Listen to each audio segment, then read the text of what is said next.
got quite a bit of time in Berlin airport, so I thought I'd do a quick race update and a vlog. I've not done one for a while. I think for this one you need a bit of context. So last year I did Great Loveto.run, and I didn't tell anyone about my disability. I just went and ran, and of course it's one of the biggest races in the UK, so it was very congested. I got really ill, just really struggled throughout it. I honestly thought I wasn't going to finish, and it was so horrific that I thought I wouldn't be able to do large races anymore. I thought that I'd only be able to race small races, and that any chance of doing large marathons would be out of the question. But then I did a Disney race, and they allowed me to start in the disability start, and I had the most amazing run. I felt completely normal afterwards. The first time I'd felt like a normal human being, probably, well, one of the few times since I'd gotten ill. I just felt completely alive, and I loved it, and I started to wonder whether other races would do the same as well.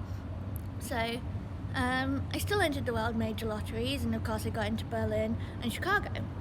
So I contacted all the big races, Berlin, Chicago and New York as well, and Manchester and Brighton, and to explain my situation. I was very honest about it, told them what I could and couldn't do, and what Disney had done to help, and what the impact was from races where I didn't have this. And Berlin were very nice, and they said that they would make sure that I could start in with the German Paralympic Championship, which was great. So when we went to the expo, we had to go to the information desk rather than picking up my bib, and what they did was they stuck a sticker on over my bib that just said A, and there wasn't really a lot of instruction. It was just go to A, and we did try and confirm a couple of times, but basically the answer was you go to the A start. So monitor the race, go to A, and you're not allowed to take anyone with you, which is okay sometimes, but other times I struggle to talk. So I think that having somebody else with you sometimes is a benefit. And I know that I saw one woman arguing with a steward because she needed to go and take her husband's wheelchair and bring it away, and they wouldn't let her go with him either. So I think that is an issue that could probably be addressed, because I don't see why you couldn't get somebody who's maybe your assistant or carer to actually go to the start line with you if they had a wristband, maybe a different wristband. I know other races do it. Disney races have no issue with it, and they have really tight security. But anyway, it was fine. I went to the start, and I went and spoke to the stewards, showed them the email I had from the person I'd spoken to, and then they seemed to have quite a debate for quite a while, and they were talking about it, and in the end it was right, you can start with A, and I was right, okay. So I just go to the back of A, and I tried to ask whether there'd be a gap between A and B, and I was told a couple of minutes. I was right, okay, so I'll start at the back of A, there'll be a couple of minutes before B join us, and I'll be fine. So the wheelchairs went off, and I think they were arguing about whether I should go with the wheelchairs or not. But anyway, I went to the back of A, and I wasn't the only one there. I saw a runner with a guide, and I think there was maybe a couple of other people in A as well. So we were at the back of A, had loads of space, had quite a nice pre-race environment. Once the wheelchairs had gone, before the wheelchairs were gone, all the runners waiting to get into B were squishing me. But once they got into B, it was fine. I had lots of space at the back of A, just stayed away from all the fast runners and let them get on with it. And it was great. We were about to start, so we all walked forward, and I stayed at the back. I left a gap between me and the people in front, just trying to stay out of the way. And all of a sudden, I just felt this surge behind me, and I got lifted up off the floor and pushed forward, and it was all the B runners joining us. It was literally about 2 seconds before we'd started, and I didn't have any other choice but to stay. I couldn't move, couldn't get out of the crowd, so I had no choice but to stay where I was. If I'd known that was going to happen, I probably would have asked to go to the back of C, because I know there's a gap between when C starts and when D starts, and I'd much rather do that because I'm less likely to affect other runners. But anyway, didn't know any of this, so B joiners, got about 2 seconds, and then the race starts. And I'm on the right hand side, can't move, so I thought, right, I'm just going to stay to the side as much as possible, keep out the way. And straight away I was like right at the side, like right at the side, like almost in the barriers right at the side. I couldn't go any further to the side, and we had like a big divide down the middle, and it would have been impossible to get across. So I thought, there's no other place where I can go, I've just got to stay here and run on this spot. So I stayed there, and all these runners just started shouting at me, and I think I heard, I'm assuming it was swear words in other languages. One guy grabbed the side of my bib and pulled me around to see what letter I should have been in. There was people like leaning over around the front of me to look at my letter, people telling me to move, and these were like big angry men, and I think it's the anger more than anything else. It's the anger that's felt towards you that has the impact. And I couldn't go anywhere though, and I didn't realise, but I looked down at my feet and I was actually on the blue line. The blue line is right on the right side, and if I'd known that, I could have started. If somebody had said start on the left, I would have made sure I'd started on the left of the middle intersection, and I would have stayed right to the left. I wanted to be as far away from the blue line as possible. And after like the first maybe K or so, it wasn't quite so bad. I mean, literally the first K, I don't think my feet really touched the floor that much. I was just bumping from side to side. I got so many elbows in my head and my arms and my face, and I just, there was nowhere for me to go, so I didn't know. And I think it was more frustration than anything else. I just didn't know where I was meant to be.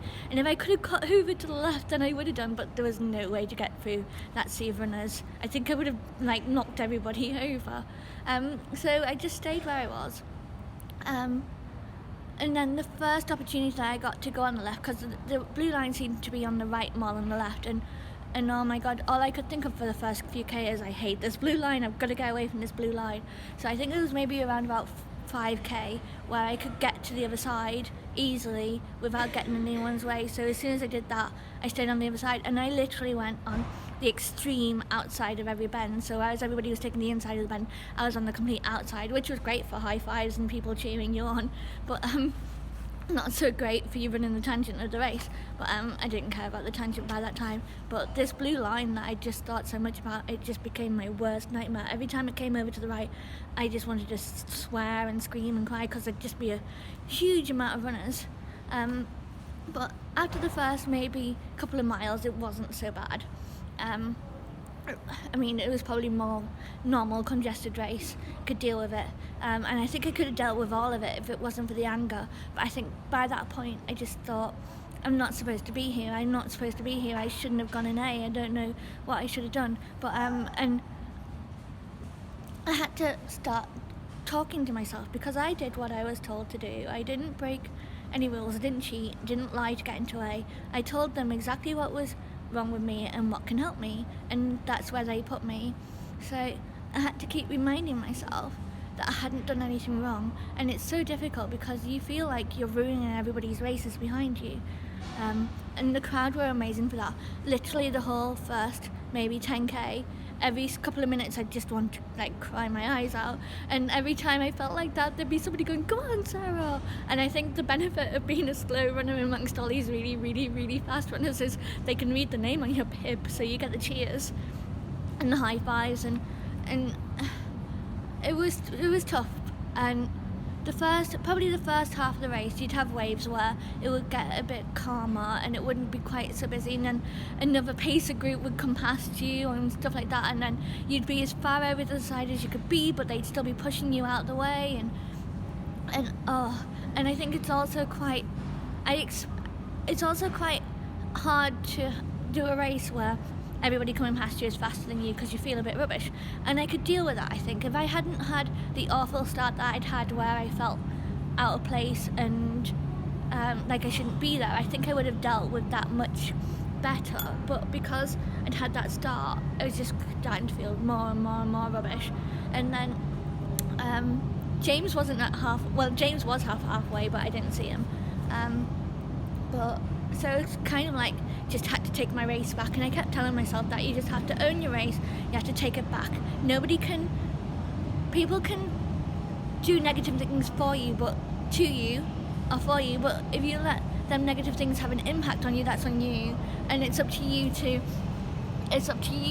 to get yourself back on track and not let it destroy you. And the last 10 miles I definitely did that. The last 10 miles, I'm always the best in the last 10 miles anyway, because you're counting down, but in the last 10 miles it was like, right, this is my race. It became my race again. I mean, it gradually became my race again. I kept telling myself by 10 miles it was like, right, we can do this.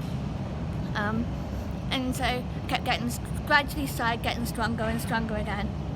And then I saw James at 10k, and I think before I'd seen James, I'd already started getting closer and closer to the blue line. Runners were gradually getting like more and more my pace, so I was getting more and more close to the blue line. And then I saw James at 10k with 10k left, which was a massive surprise. And I was so destroyed during this race. Normally when I see James, I just run past him and go, "Hi James, bye." But I actually stopped and talked to him for a couple of minutes, gave him a hug. And then from then on I was like, right, we've got this. Was on the blue line all the way back. And that last 10k saved me, I think, because it would be hard to go into the next 5 marathons in a row. Every Sunday for the next 5 Sundays I've got other marathons, and I think it would be hard to go into them, especially Chicago and New York, if I hadn't had a good race, because I had a bad race in Richmond, and I had a bad race yesterday. It was yesterday. And so I needed to get that feeling that I could do it back, and I did. The last 10k I ran the best that I could. Well, I probably could have gone faster. I mean, I could still run up and down the stairs when I finished, so I didn't go full out, but I enjoyed it, and I felt like I was strong and running well. I think the last 10 miles I was like, run strong, run smart, run strong, run smart, own your race. And that's what I did. And obviously I'm not criticising Berlin Marathon in any way. I think there is small things that they can do, like looking at allowing people to go to the start with you and telling runners who are in A that are not fast that they should start on the left, far away from the blue line. I think that would have saved me quite a bit of abuse, although I was still getting abuse halfway.